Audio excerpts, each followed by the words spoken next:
blade is in your aorta. You pull it out, you will bleed and you will die. Consider this a professional courtesy.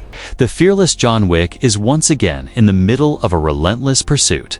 His objective is simple: retrieve his stolen Ford Mustang from Abram Tarasov. Chasing down a motorcycle rider, John skillfully flips the bike and takes an invite card from him, a key that grants access to Abram's location. Abram, as it turns out, is the brother of the late Vigo Tarasov. Upon hearing that John is coming, Abram wastes no time preparing to abandon his operation. However, one overconfident henchman mocks the situation, claiming he alone could take John down. He questions why they are risking everything over a car. Abram quickly shuts him down, reminding him that this isn't just any car. It belongs to John Wick. He recounts how John wiped out his nephew, his brother, and countless men, all because of that car and a puppy. Abram emphasizes that John Wick is a man of focus, commitment, and sheer determination, even recalling the story of how he once killed 3 men with nothing but a pencil. Meanwhile, John successfully tracks down the location of his Mustang and heads straight for Abram's hideout. On the way, Tarasov's men chase him down. His car is struck during the pursuit, and another attacker joins in, damaging the Mustang even further. Despite this, John manages to get the vehicle running and escape. A lone biker continues the chase, firing at him, forcing John to sacrifice one of his car doors to stop the attacker. Determined to reach his goal, John pushes forward. Irritated by others damaging his car, he starts ramming into his enemies in return. Suddenly, he is knocked out of his vehicle and forced into hand-to-hand combat. As expected, he quickly takes down his attackers with ease. Finally, John reaches Abram's room.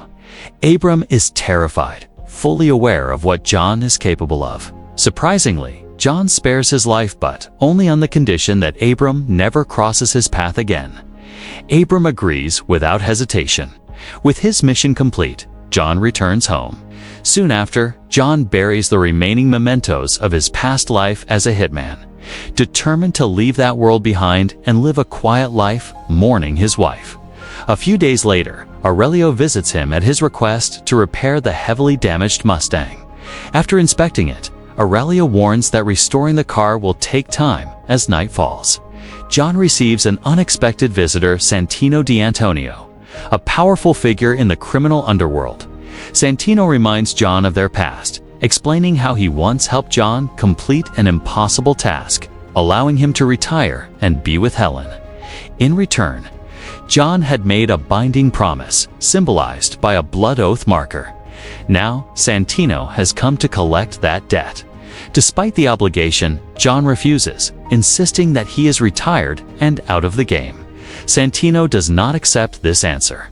In retaliation, he launches a brutal attack on John's home, using a grenade launcher to destroy the house and set it ablaze. Against all odds, John and his dog survive, but everything he had left of his past is reduced to ashes, with nowhere else to go. John seeks refuge at the Continental Hotel in New York City. There, he turns to Winston for guidance. Winston reminds him of the unbreakable rules of their world: no business can be conducted on continental grounds, and every marker must be honored. The D'Antonio family holds immense power. As Santino's father is a member of the High Table, a council of 12 crime lords who control the underworld. Faced with no other choice, John reluctantly agrees to fulfill his obligation. He meets Santino, who wastes no time assigning him a mission to assassinate his sister, Gianna D'Antonio. Santino desires her seat at the High Table, a position their father intends to give her instead of him. Bound by his oath, John accepts the task. Before leaving, John visits his storage unit to collect weapons and gear. He then travels to Rome and checks into the Continental there, where the manager, Julius, welcomes him. When Julius jokingly asks if John is there to target the Pope, John dismisses the idea and is granted full access to the hotel's services. John visits a specialized tailor who creates bulletproof suits for assassins, equipping himself for the mission. He then goes to an underground weapons supplier, who, already familiar with John's reputation, provides him with exactly what he needs. Next, John meets a contact who gives him a detailed blueprint of Gianna's location, helping him plan his infiltration. As night falls, fully prepared, John infiltrates the lavish celebration marking Gianna's rise to the high table. He confronts her in a private dressing room. Understanding that her death is inevitable, Gianna chooses to die on her own terms. She takes her own life, and John ensures the mission is completed by shooting her. Fulfilling the marker as John attempts to leave, he is spotted by Cassian, Gianna's loyal bodyguard. Cassian immediately realizes that John was sent to kill her, and a fierce shootout begins. John fights his way through a crowded concert, exchanging gunfire while navigating through the chaos, escaping the concert. He faces more enemies but takes down around 6 of them before heading into the city's underground catacombs. Inside the labyrinth-like tunnels, he encounters Ares, Santino's mute and deadly bodyguard. A sudden ambush follows, but John uses his armored suit to absorb damage and fight back effectively, using the catacombs to his advantage. John isolates his enemies and eliminates them one by one or in small groups. His precision and skill are unmatched as he moves through the tunnels, taking down 12 men in roughly 45 seconds in a relentless display of efficiency. Just as he escapes the catacombs, John is struck by a car. Cassian steps out and immediately opens fire, leading to a brutal hand-to-hand fight between the two. Both men are evenly matched, exchanging powerful blows in a fierce battle. Their fight abruptly ends when they crash into the Continental Hotel, bound by its strict rules. They stop immediately. No killing is allowed on the premises. In an unexpected turn, the two enemies later find themselves sitting together at the hotel bar. John explains the reason behind Gianna's assassination, revealing that Santino was the one who orchestrated it. Even after learning the truth, the tension between them remains unresolved. Cassian swears he will kill John, promising him a quick and merciful end. When John returns to his room, he receives a call from Santino. Santino acknowledges that John may feel personally wronged and says he understands if he's upset. But in a twist of irony, Santino places a $7 million bounty on John Wick's head, disguising it as revenge for his sister as the sun rises on a new day.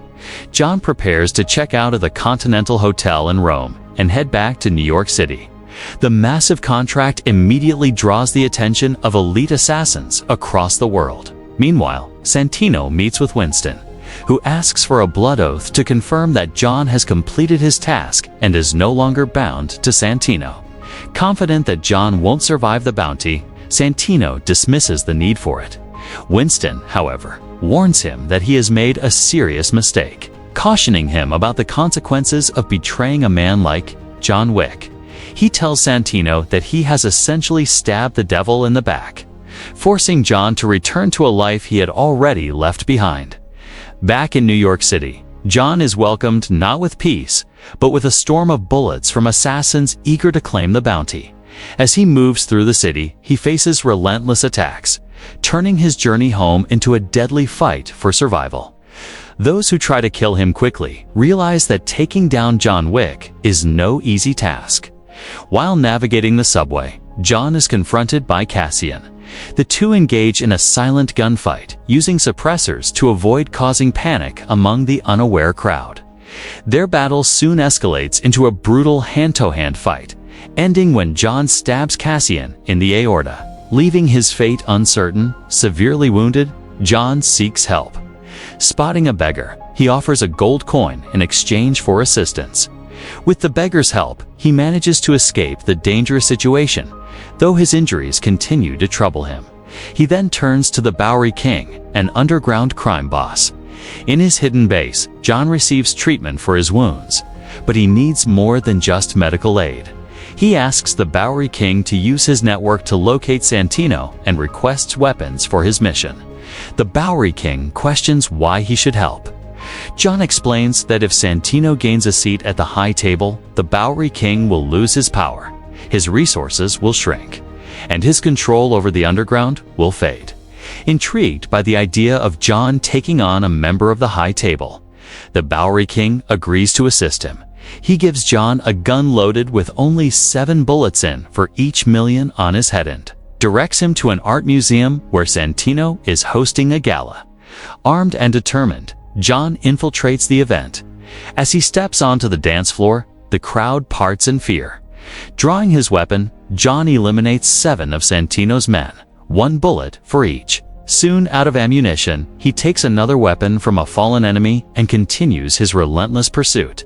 The chase leads him into a disorienting mirror maze, where reflections make it nearly impossible to track Santino. Despite the confusion, John pushes forward. Santino's enforcer, Ares, arrives with additional guards, making the situation even more dangerous. Still, John methodically takes down the security team one by one. Eventually, John comes face to face with Ares. They engage in a fierce and brutal close-range fight, pushing each other to their limits. In the end, John prevails, leaving Ares dead. But during the chaos, Santino manages to escape. It turns out Santino has taken refuge inside the Continental Hotel. John soon arrives and asks Karan about Santino's location. Karan directs him to the lounge. When John enters, Winston urgently warns him not to take any action inside the hotel, reminding him of the unbreakable rule against conducting business on Continental grounds. But John has had enough.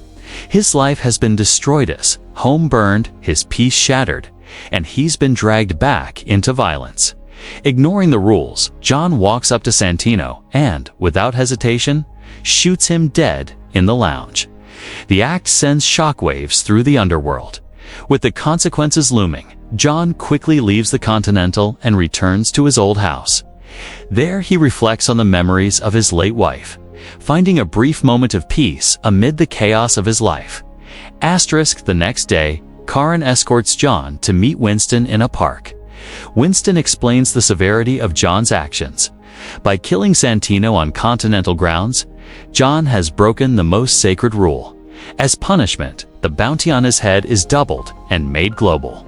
Winston declares John excommunicado, stripping him of all access to underworld resources. However, as a professional courtesy, Winston gives him a 1-hour head start before the status becomes active. He also gives John a marker, a token that can be used to call in a future favor as they stand in the park. People around them briefly stop and stare before returning to their routines. John tells Winston that he will kill anyone who comes after him. Winston acknowledges his resolve. With his dog by his side, John walks away. Moments later, Winston activates the excommunicado order. Phones begin ringing all over the park, signaling the start of the hunt. With time running out and danger closing in, John begins to run determined. Relentless is fate, uncertain as the story comes to a suspenseful end. And that's a wrap on today's recap. If you enjoyed the ride, don't forget to like, subscribe, and hit that bell so you never miss a plot twist. Got a movie you want recapped? Drop it in the comments below. This is DX Recap. See you in the next one.